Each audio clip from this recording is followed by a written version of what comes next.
आए क्षत्रिय वंश में एक महापुरुष पैदा हुए, राठौड़ वंश में, खेमान रतन राठौड़ के वंश में ठाकुर किशोर सिंह जी हुए। ये घटना जैतारण स्टेट की है। जोधपुर और मेड़ता के बीच में जैतारण स्टेट पड़ता है। आप गए होंगे जोधपुर, अवश्य जाया करें, क्षत्रिय लोग ऐसी स्टेटों में जाना चाहिए। जैतारण में रघुनाथ जी का मंदिर है। कहते हैं जब किशोर जी, ठाकुर किशोर सिंह जी मुश्किल से 5 वर्ष के थे, इनकी जो पिता के पिता थे, राजस्थान में पिता के पिता को दाता कहते हैं, उत्तर प्रदेश में कुछ और कहते होंगे, हमारे राजस्थान में दाता कहते हैं, कहीं ताऊ कहते हैं, कहीं दादा कहते हैं, कहीं बाबा कहते हैं।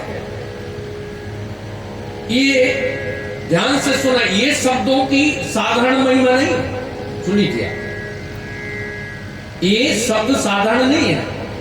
तो उनके जो पिता के पिता थे दाता, उनकी आंखों में आंसू थे। खेमान रतन राठौड़ की आंखों में आंसू थे। मृत्यु का समय नजदीक आ गया था, पूरा परिवार इकट्ठा था। तो वो 5 वर्ष के बालक ने पूछा, दाता आपने कभी युद्ध के मैदान में पीठ नहीं दिखाई, कभी आपने किसी नारी का अपमान नहीं किया, आपने साधु ब्राह्मण का अपमान नहीं किया, कभी आप धर्म से च्युत नहीं हुए, आपकी आंखों में आंसू क्यों? बोलो। तो खेमान रतन राठौड़ ने जो बात कही सो ध्यान से सुने।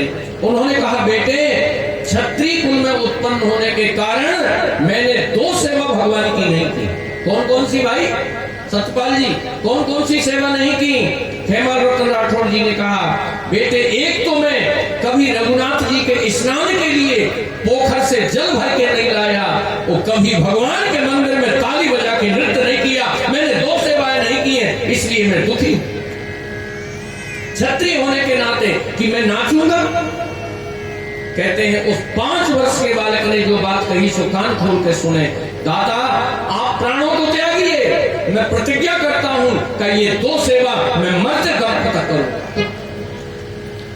और खेमान रतन राठौड़ की 3री पीढ़ी में किशोर सिंह जी हुए।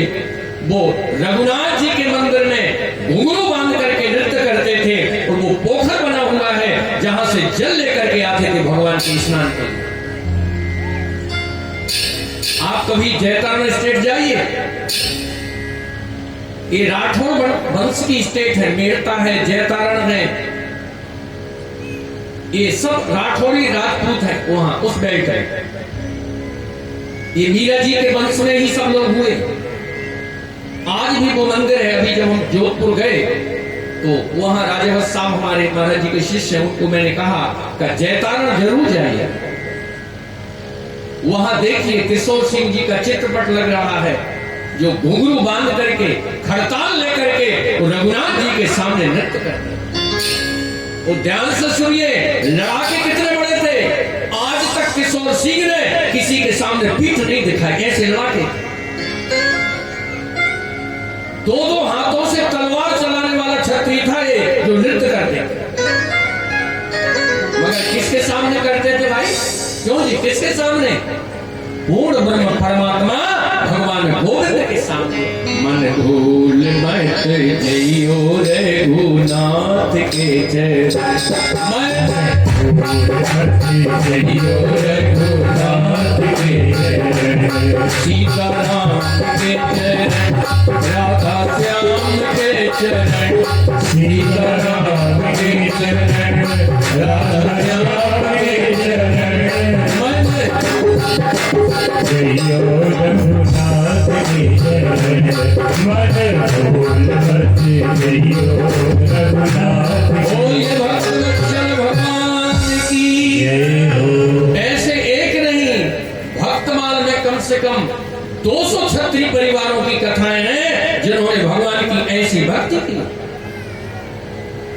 मीरा जी से जो 8 वर्ष छोटे थे, जयमल राठौड़, उनकी भक्ति भी इसी स्तर की थी। और आपको सुनकर के आश्चर्य होगा, उनके यहां जब किसी राजा ने हमला कर दिया तो स्वयं झगड़ा करने के लिए नहीं गए जयमल राठौड़, उनका स्वरूप बना करके स्वयं 4 भुजनाथ युद्ध के मैदान में कूद रहे। बोलिए, ये है भक्ति। जयमल के जुदमाही अश्व चढ़ हरि चली हरि तब धाये। जयमल के युद्ध में भगवान जयमल जिस घोड़े पर बैठते थे उसी घोड़े पर बैठ करके भगवान ने युद्ध किया। आप कभी मेड़ता जाइए जहां 4 भुजनाथ का मंदिर है, उनकी सेवा जयमल राठौर स्वयं करते हैं। ये बीरम देव के पुत्र हुए, मीरा जी से 8 वर्ष छोटे थे उम्र। उस समय के ये दोनों भक्त थे, भाई बहन। इनकी भक्ति अभूतपूर्व थी। और बाद में ये राणा वंश के युद्ध में काम आए। कहने का तात्पर्य ये है कि भक्ति भी कोई योद्धा ही कर सकता है, कायरों का काम नहीं है भक्ति। ध्यान से सुनिएगा, हनुमान जी को क्या कहते हैं? महावीर बिने बहु हनुमाना,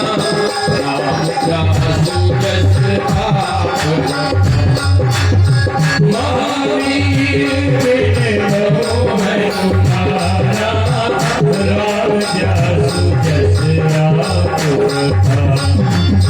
महावीर विक्रम बजरंगी, कुमति निवार कुमति के संगी।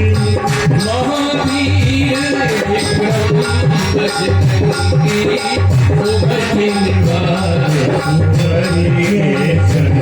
बोलिए भक्तवत्सल भगवान की जय हो। भक्ति भी कोई योद्धा करता है, कोई सूरमा करता है। कायरों का काम भक्ति करना नहीं है। ध्यान से सुनिएगा इस बात। कायर भक्ति नहीं करते, कायर निंदा करते हैं। भक्ति करे कोई सूरमा, भजन सुरत में होए। भक्ति करे कोई सूरमा। कबीर कहते हैं भक्ति करे कोई सूरमा, भजन सुरत में हो। लगन बिनु जागे ना कोई, भक्ति करे कोई सूरमा, भजन सुरत में हो। आज विश्वामित्र चले हैं मन के रथ पर बैठ करके। जैसे ही विश्वामित्र के आगमन की खबर सुनी है, दशरथ जी प्रसन्न हो गए।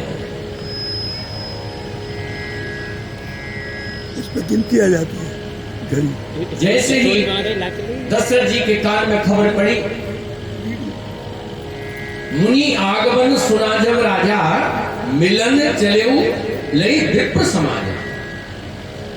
करी दंडवत मुनि शर्मानी, निज आसन बैठारे आनी।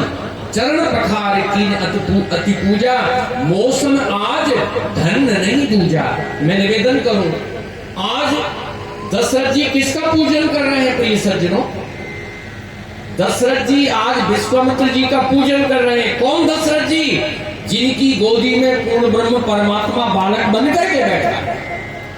आप बताइए, जिन्होंने भगवान को बेटा बना लिया, उनको किसी संत के पूजन की आवश्यकता है क्या?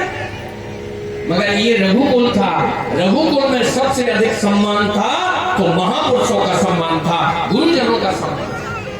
कल मैंने निवेदन किया था ना कि परशुराम जी से भगवान ने क्या कहा? सब प्रकार हम तुम संहारे, और क्षम विप्र अपराध अमान्य। तो आप बताइए, राम जी डर गए हैं क्या? राम जी डरपोक हैं क्या? राम जी कायर हैं क्या? क्या राम जी, अरे वो अंश अवतार है, ये पूर्ण ब्रह्म अवतार है। अगर ये राम जी की मर्यादा है, ये राम का चरित्र है। देखिए, सभी युद्ध नहीं किए जाते। आप बताइए, 2 भाइयों में झगड़ा हो जाए तो रिवॉल्वर निकालोगे क्या? बोलो, ये तो मूर्खता से हो रही है समाज में। अरे कभी 2 भाइयों में भी झगड़ा हो तो इस झगड़े को इस पद्धति से देखना जैसे राम में और परशुराम का झगड़ा हुआ। जब परशुराम जी ने कहा नहीं युद्ध करो, और युद्ध में 2 की हार होती है, 1 की हार होती है, 1 जीतता है, तो राम जी ने कहा गुरु जी चिंता मत करिए, मैं बगैर युद्ध करे हार जाता हूं। बात खत्म हो। जिस दिन 2 भाइयों में तू मैं हो, एक भाई को करना चाहिए भैया तुम बड़े हो, मैं हार गया, तुम जीत गए। बताइए, कभी भाइयों में झगड़ा होगा क्या? क्यों जी? कभी नहीं होगा। हाथ उठाइए, कभी नहीं होगा झगड़ा। मगर झगड़ा क्यों होता है? हमारा अहंकार आगे आ गया। महाभारत में द्वापर की घटनाओं में और त्रेता युग की घटनाओं में ये इतना फर्क है साहब। आप राम जी के चरित्र को सुनिए, आत्मसात करिए, अपनी जीवन शैली बनाइए, आपके घर में कभी झगड़ा नहीं होगा।